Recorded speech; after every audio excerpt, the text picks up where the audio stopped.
Welcome.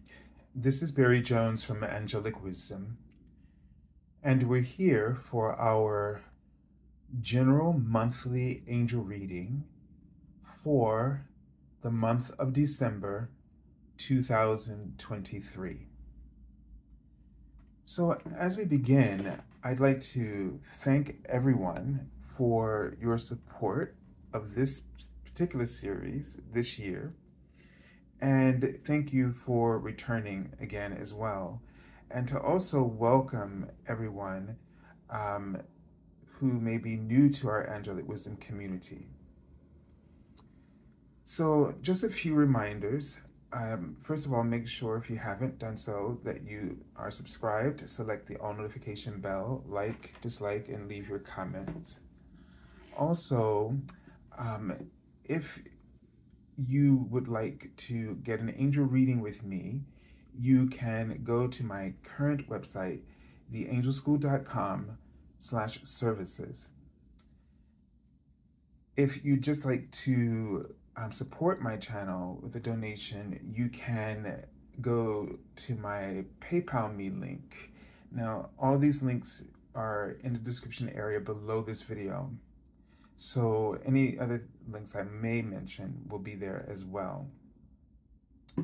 So, and I'm going to go over the format of the reading in just a moment, but I just wanted to set an intention for this reading for not only the energy that we will be working with in this month, but also maybe if it's something that the angels feel should come through, just sort of understanding the culmination of the energies for the year and what we are experiencing at this final month of the year. So let's take a look at the format of the reading. So the card in the center will be a message from the Archangel that you will be working with for this month. And then the cards on either side will be messages from your guardian angels. So the card on the left will highlight the major theme or the energy that we've been working with and hopefully give us some insights into the culminating energies that have been leading us to where we are now. And the message on the right will be a message from the Minor Arcana, which should highlight how that's been showing up for you in your day-to-day awareness, or will show up for you in your day-to-day awareness, and how ways in which you can work with that in moving forward. So let's take a deep breath together.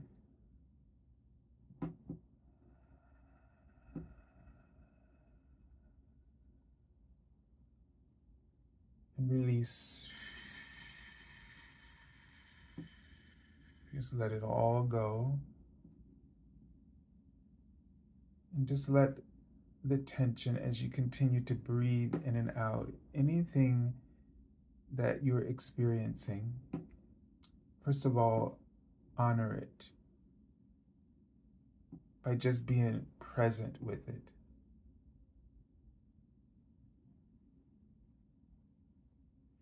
And they're writing the word ego. And so, and it's interesting because it feels like I'm seeing the word ego written within an eye, which is usually representing the third eye for me. And don't get triggered by this. But what it seems is that your ego is going to be sort of, it's almost what it means that your intuition, your divine awareness is going to see the ego for what it truly is. Or that your ego is finally going to be seen by you from your higher self's perspective.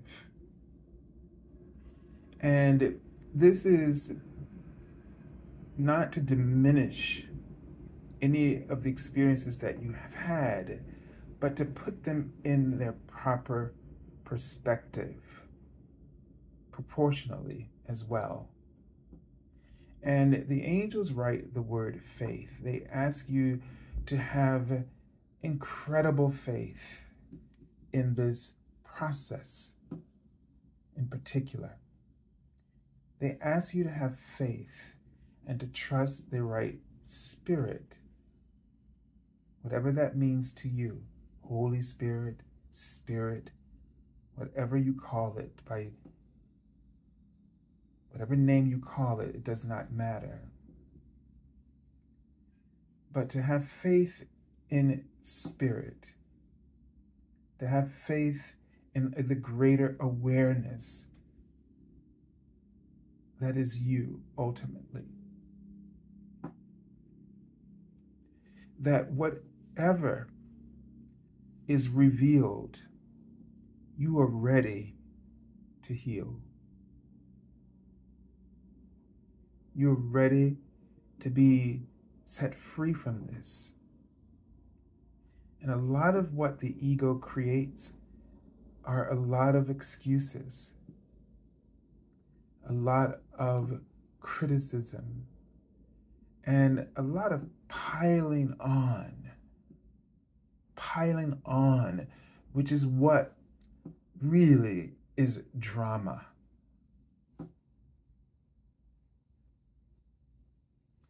And the piling on creates drama so that you cannot face what you truly desire. And they write the word change because there's one certainty that we can always count on, is that change will happen. And that change always represents the fulfillment of your prayers in some particular way. And there might be many ways that that prayer is being fulfilled through all the different changes that will occur and that you will experience. And just know that at all times, it is only the changes that are necessary to help you receive your prayer and to help you to receive or access spirit in the way that will allow you the ultimate experience of pleasure and enjoyment and being in a state of full appreciation and gratitude for that which you have been seeking or aspiring to. We need this complement of spirit to fully enable all the facets of happiness and joy that you can have in order for you to feel the deservingness of whatever you've asked for. You're not just asking for things in order to check off a list or stack them somewhere. They have a purpose that they're going to serve. And that purpose, and the purpose that it will serve, that's up to you. It's up to you how you choose to be open to what is given. You can ask and the universe can give it. But when you are separate from spirit, you are present with ego. And within ego, nothing that you ask for, not even your greatest dream, will mean anything to you. And so this causes us to wonder or ponder for a moment, what do you have? What have you been given? And what is it that you want that you've not truly been present with through spirit, but rather through ego? And this is the cause of uncertainty, unrests, anxiety, and lack of happiness and fulfillment.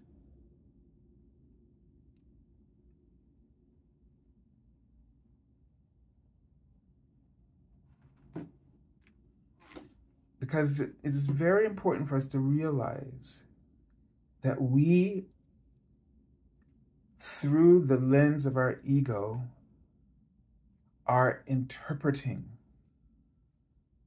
every facet of our life experiences. And we are living according to those interpretations, whether they are based on truth or lies. And it's that difference that causes you to live a life of pain and suffering versus a life of abundance, peace, and happiness. And so we have to stop a moment and adjust our lens and try to reframe or recalibrate our interpretations if they're leading us to a false conclusion, which we'll know by the unhappiness, the uncertainty, the confusion, the drama it's creating. And we have to be aware of the piling on, because our goals and our dreams and our desires are always an outpouring of love. And love, that love is always a simple task or goal. It's not complicated. We make it complicated through the lens of our interpretation, the practice of how we choose, excuse me, how we choose to see the world, and maybe the cough, to communicate with the world. I mean, in terms of sending out signals, are they negative or positive, to be simple in our thought process? When you want to do something that's inspired, and then all of a sudden it becomes complicated, it's because you've allowed all of those traumas from your past to now inflate the situation with your suffering, your heartbreak, your pain, rather than pleasure, joy, and peace and healing. When you are inspired with love to do something, it's not complicated.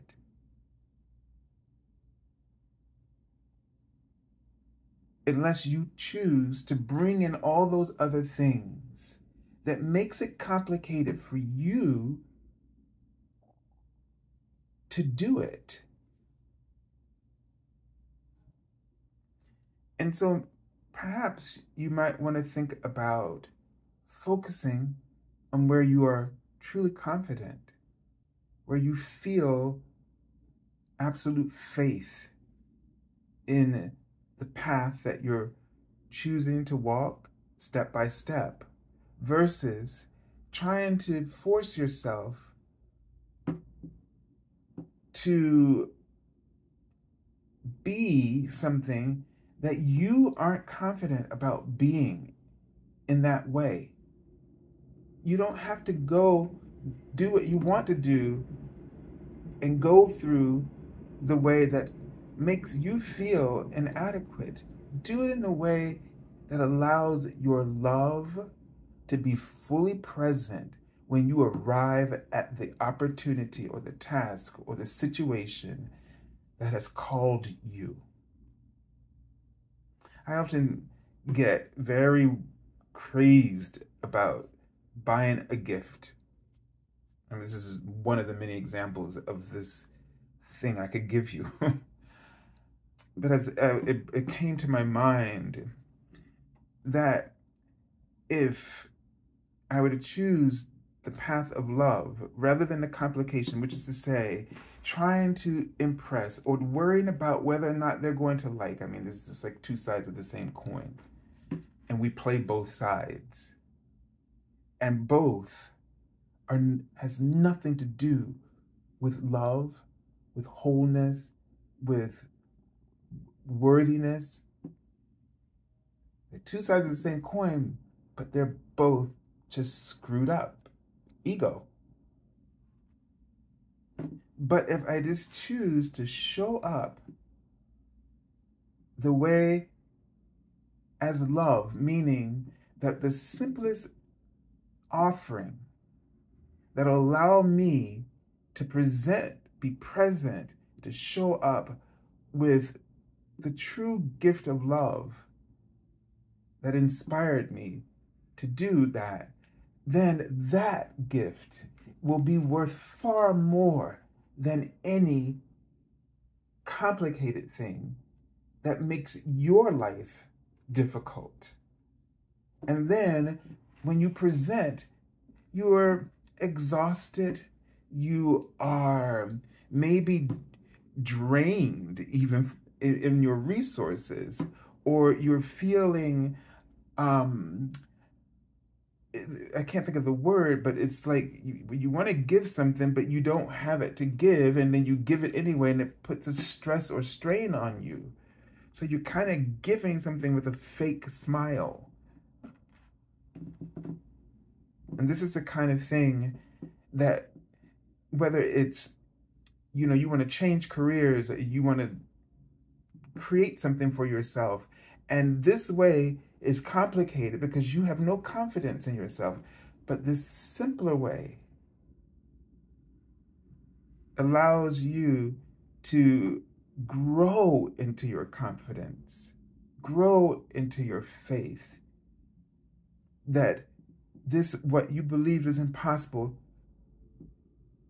can be and is becoming possible to you as you adjust and adapt to the changes that will be unfolding through the simplicity of the process that you chose, which means also not that you extract the unnecessary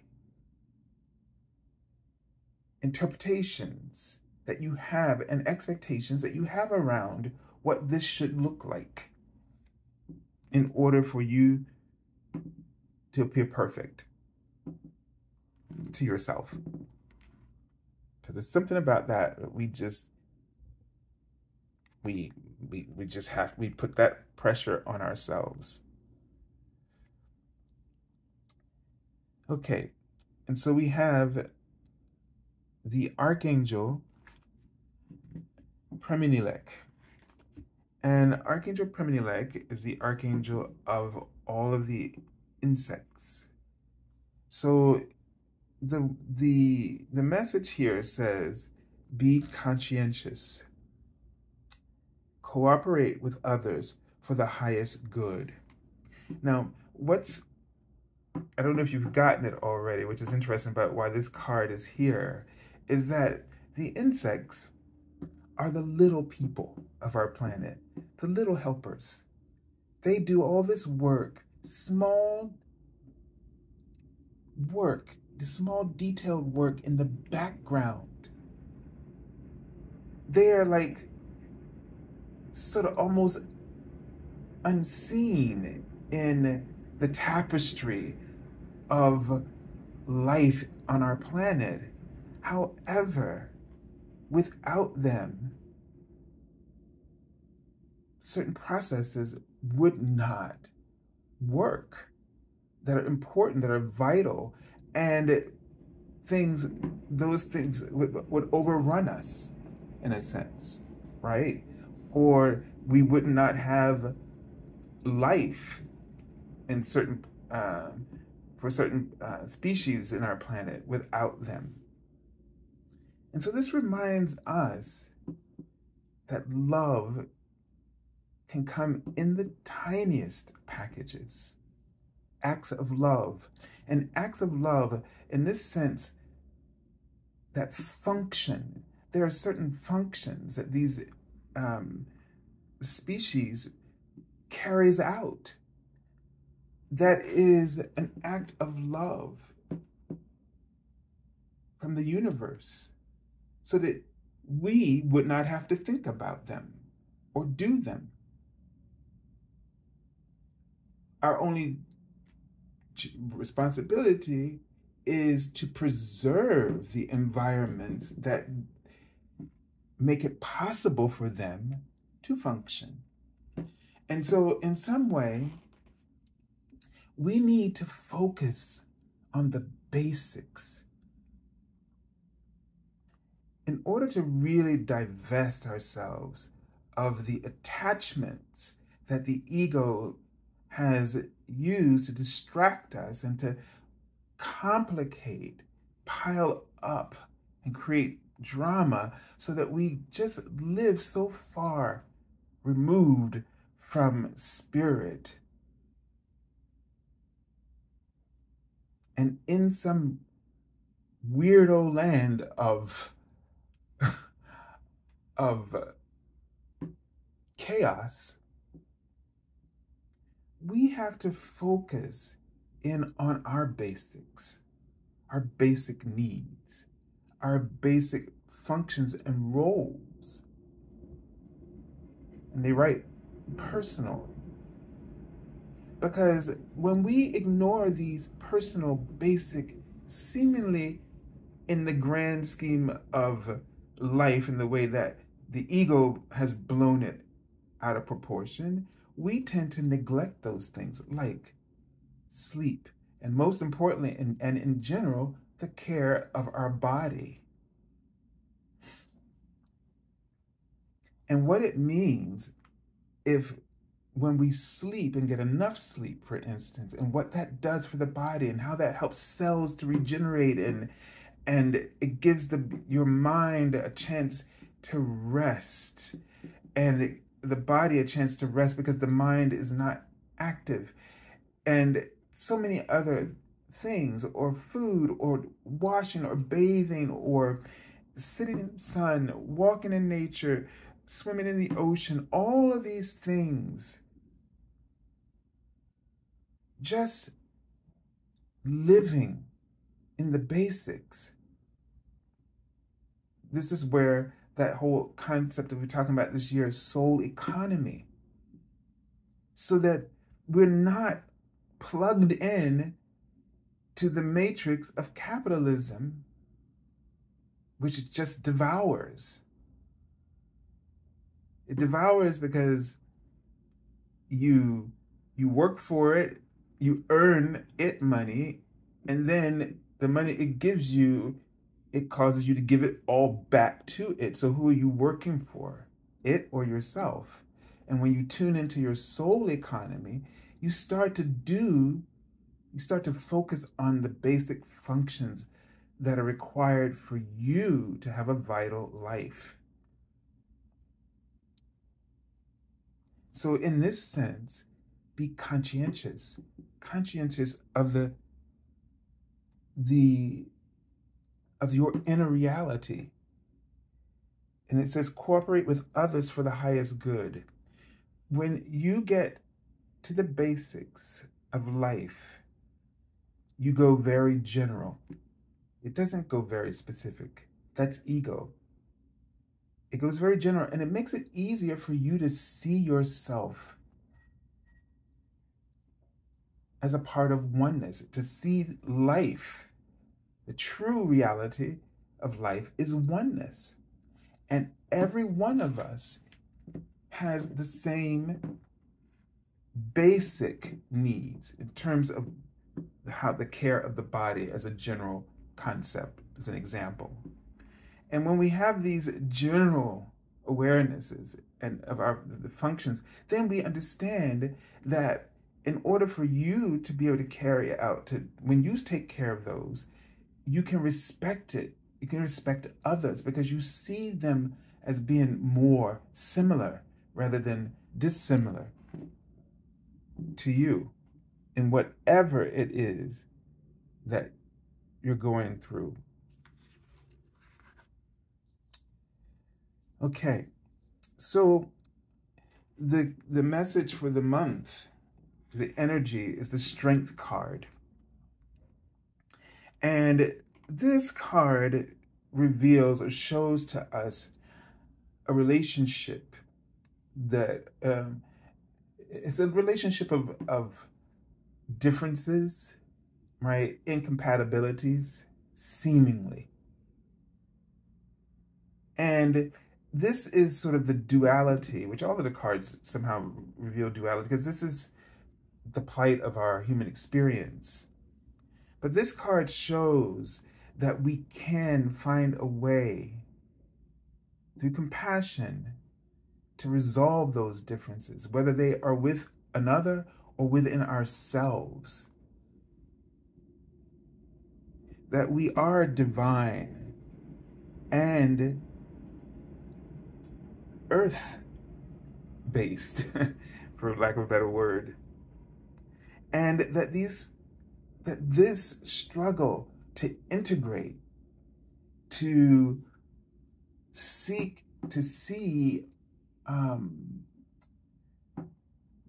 oneness.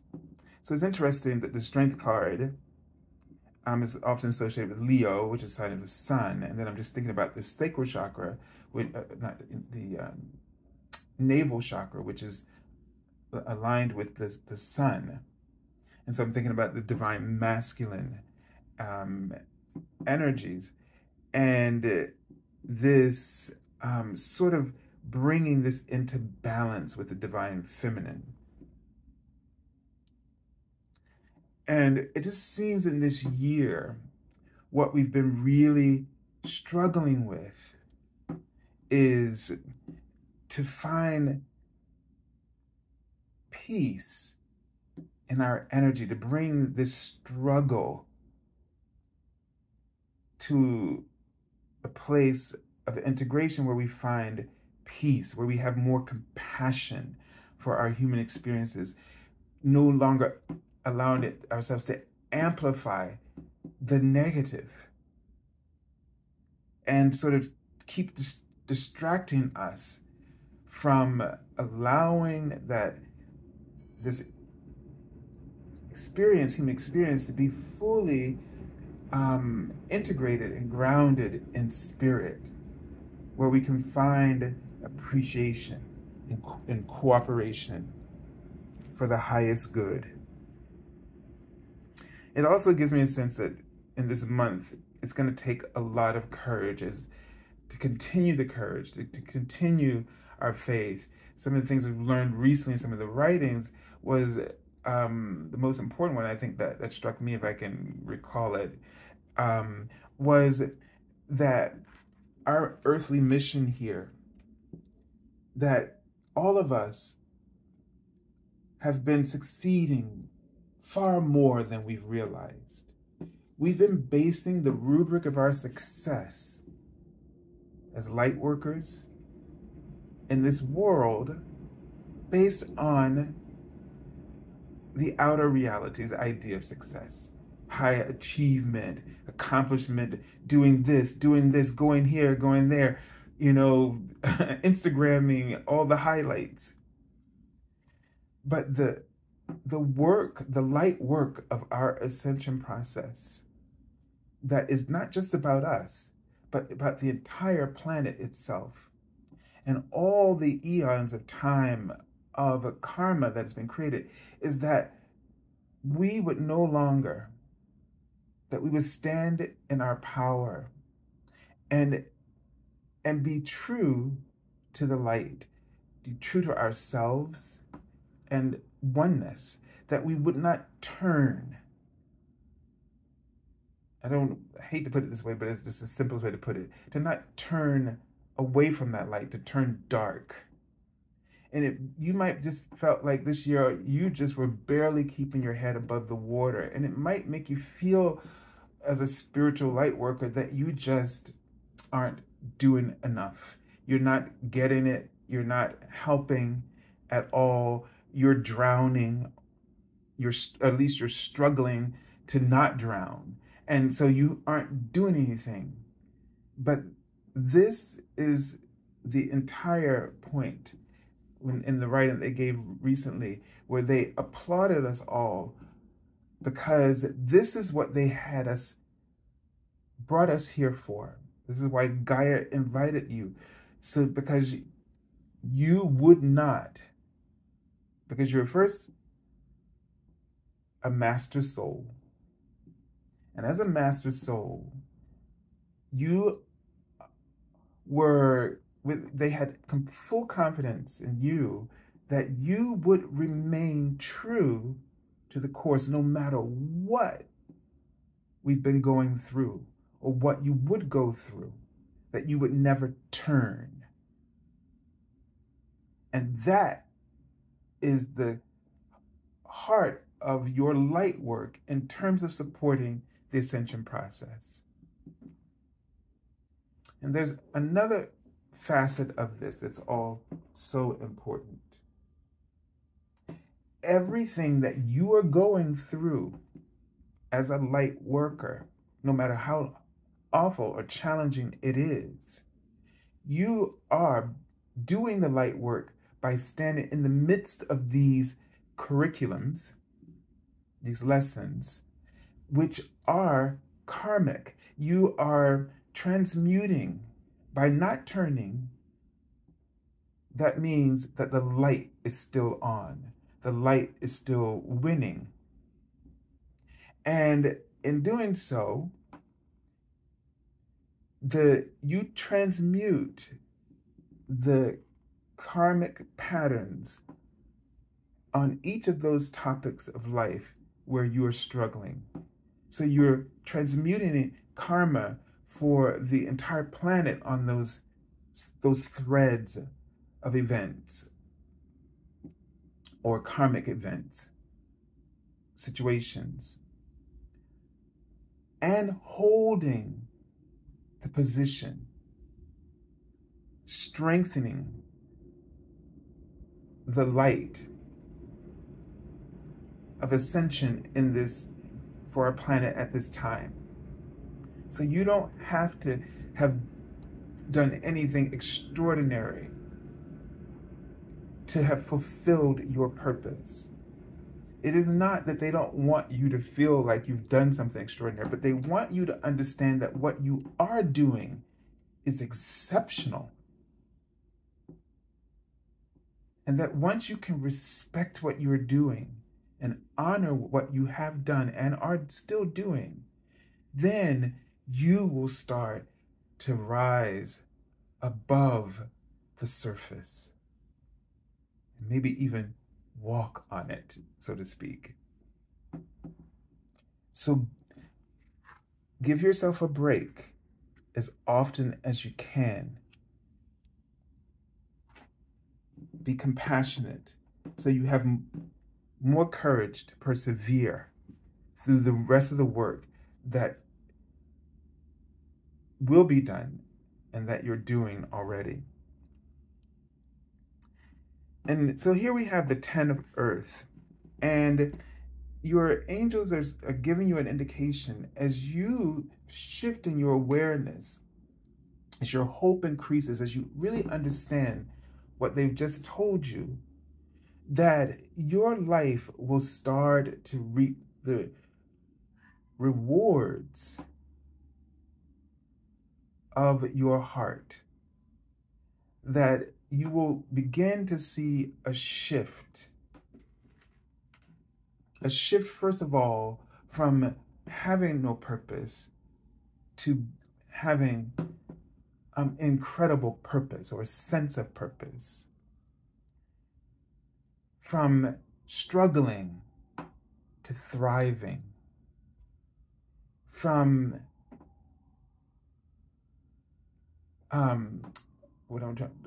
from having a lack of being so focused on lack and feeling just negative all the time, to having abundance and prosperity, appreciation and gratitude and joy. There are many, many qualities that the Ten of Earth represents other than just material things and wealth, but all of them are linked. You don't have to focus just on one, like finances, in order to trigger the rest of the qualities.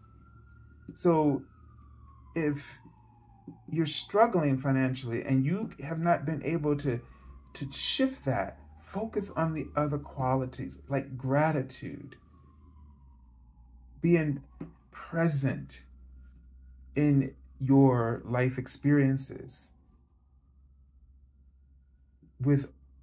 in the way that we talked about earlier. Get back to the basics. Be appreciative of the things that you take for granted that are orchestrated behind the scenes.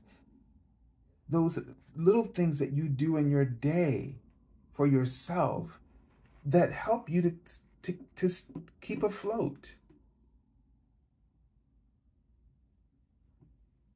Instead of focusing on all the things that you haven't done yet, that you don't have yet, they cause you to neglect the basic functions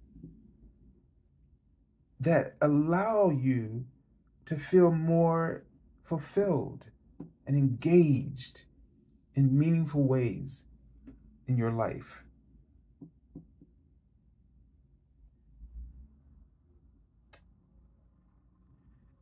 So I feel like as we pay attention to these details, we grow in strength and in faith. And the outcome are the rewards, where that means that changes start to occur. And if we can interpret all change as an answer to the prayer, or I like to say, it's like the wheel saying that the wheel of change, that your prayers are on the move. And then all we have to do is bless and appreciate each stage of its development, knowing and trusting that it's bringing you something you deserve, or something you need, or something that you want, or all of them combined. So I send you lots of love. I wish you a happy holidays season and a beautiful and prosperous new year. God bless you all.